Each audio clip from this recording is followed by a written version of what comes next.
You're listening to WCAT Radio, your home for authentic Catholic programming. Welcome, listeners, to Ronda's Radio Journal.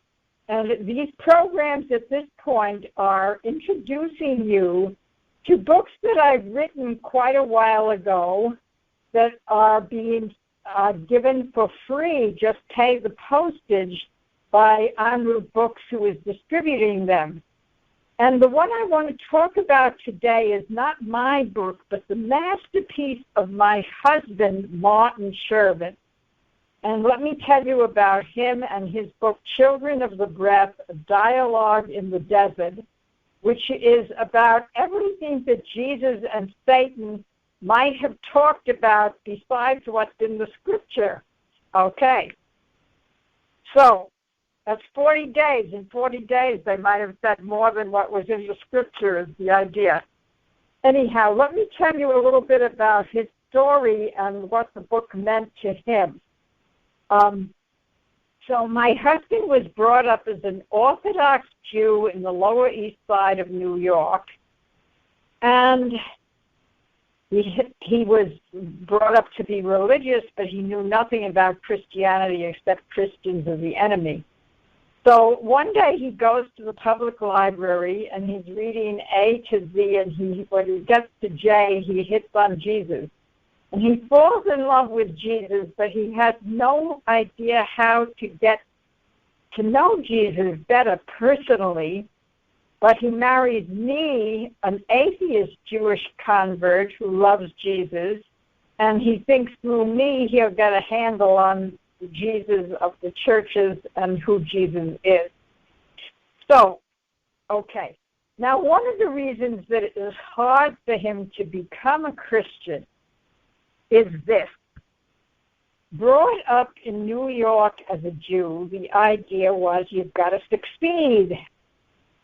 And the way he would come to put this is, in order to succeed, you have to be a wolf, not a lamb. See, Jesus was the lamb. So how can God tell us that we have to be lambs when the only way we can survive is to be wolves? So now, he transfers this to Jesus and Satan in the desert, and Satan is saying, now look, don't be this foolish idealist, Jesus. You're a foolish romantic idealist. What you're talking about can never be, and I understand life better than you do, see? And so he has this dialogue of many, many pages. Between them, 250 pages approximately, and in these pages, he has Jesus and Satan talking about these huge issues, especially going through the Old Testament. And so I'm going to read to you things about this, and you can see for yourself whether you'd like to get hold of the book for free. Okay. So the way the man Gabriel Maya, who wrote the preface to the book, it's a novel, he says, Children of the Breath, a dialogue in the desert. The word children of the breath means Adam and Eve, Jesus breathed into the mouth of Adam and he becomes alive. Children of the Breath, a dialogue in the desert, is an attempt to describe the vast contours of history's single greatest and most consequential conversation. See, that conversation between Jesus and Satan right before he begins his public ministry, this commentator describes as the single greatest conversation. See? Very, very interesting. Okay. Now, here we begin this conversation, and this is the way that Satan talks. Who would have dared to challenge creation if, at the close of each new day, God said it is perfect? Instead, his lips spoke, it is good. and the serpent was already in Eden. So this book is full of these snide comments of Satan, and then you have the answers of Jesus, which are so beautiful that they will help you understand the Jesus you know even more. So here's the beginning of it, part 1. It was raining in the desert. There was no wind, so the descent was unwavering. Sheeting and panels of ice-pointed missiles ranged for the desert. Jesus had just arrived. Okay, here is how Jesus describes the first moment of creation. The power was unmistakable. The vow of 40 days took on substance, sounding a whisper on drums. Jesus tried to look back steadily into the browed eyes of his opponent, meeting the challenge. And look how he has Jesus speak of creation. In the beginning, without beginning, preeminent, pre-existent, Adonai. What was to be was caressed by grace, was blessed by presence, and that which was spirit of itself sacred was further sanctified of its own essence, soul of its soul. Then Jesus continues, thus were the spheres set on notice, having gone beyond extravagance, the pulse and throb and flow entered eternity. Now, Jesus stopped and breathed deeply, eyes closed, as if filling his lungs with the perfume of day and the musk of night, when first and most purely they were ordered so. Now the expected silence ceases trembling. Suddenly the light, farther to the first fires, where once was naught, now a burst of warmth and holiness. This moment, yes, when all tongues held love, burning, yes, love, then was spoken the word. You see how his style is so interesting, trying to capture for you. So then, of course, now, meanwhile, Satan is listening to this with his sneering, sarcastic look. And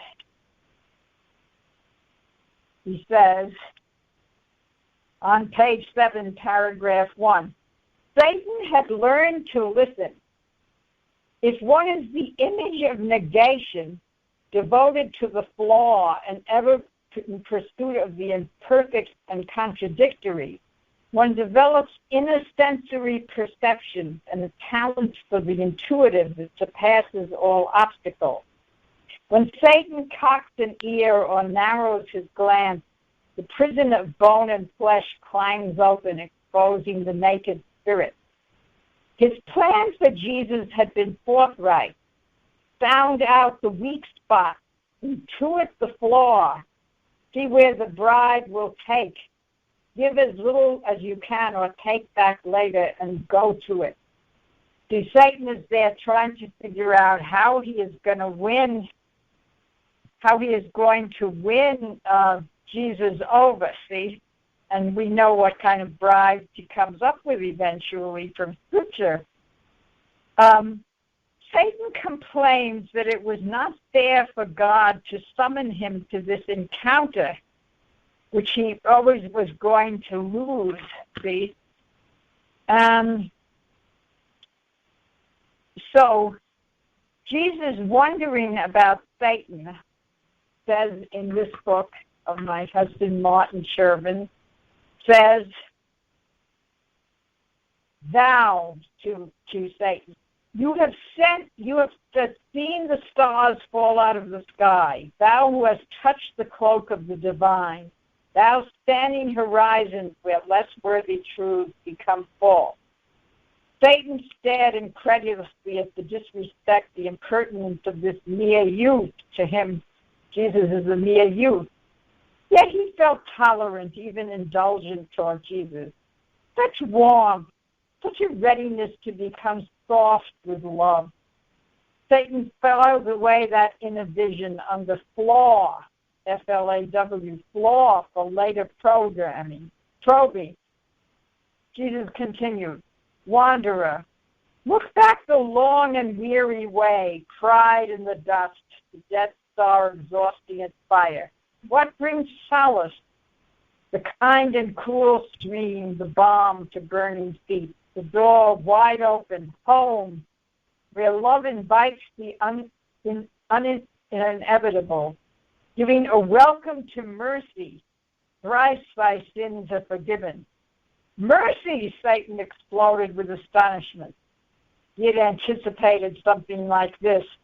Careful to consider all premises, priding himself on never being surprised. Yet here he was surprised by what he had already contemplated. It was too rarefied for belief. Are you offering me a bribe? Satan looked up with all the flavor of melodrama. Did you hear that? Okay. So,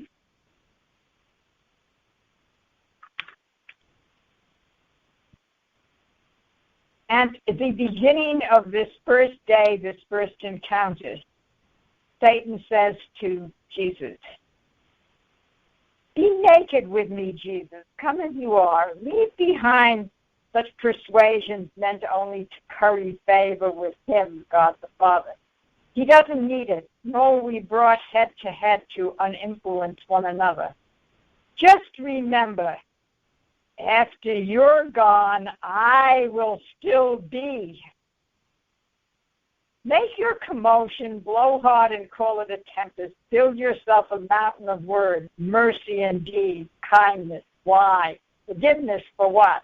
Love, love, love, love, love. Let it all dribble out and away. I want to see you, only you. I have no love for you, nor thee for me. To the bone, Jesus, off your knees and down to what defines us. Not 40 days, I need only 10, a night or two. So this gives you an idea of this amazing, dramatic, literary style of my husband's work, Martin Chervin, of his writing. And when I asked myself, what would I tell you about why you should read such a book? See, some people who have read it said, oh, I didn't like how real that Satan was. He was so real, I didn't want to keep reading because I'd have to read his ideas. But by contrast, the picture of Jesus that my husband presents is so wonderful that I think if you read the book, you will fall in love with him once more. So I will leave you with these tempting ideas. And now, what I'd like you to do is consider getting this book for free. All you have to do is pay postage. So how do you do that? It's on, even though it's Martin Chervin, it's on my website because En route Books is distributing this book for me. My husband is long gone to his eternal rest.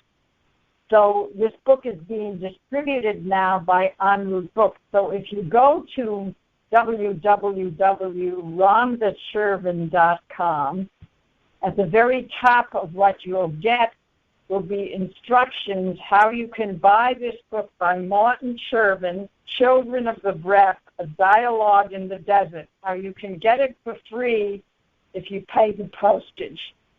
God bless you all. Hello, God's beloved.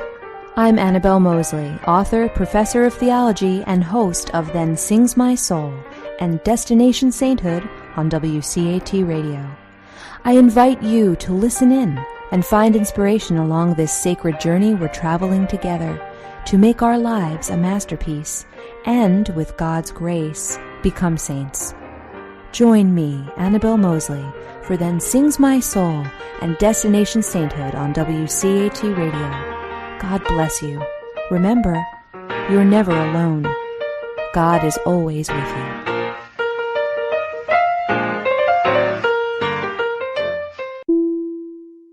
Thank you for listening to a production of WCAT Radio.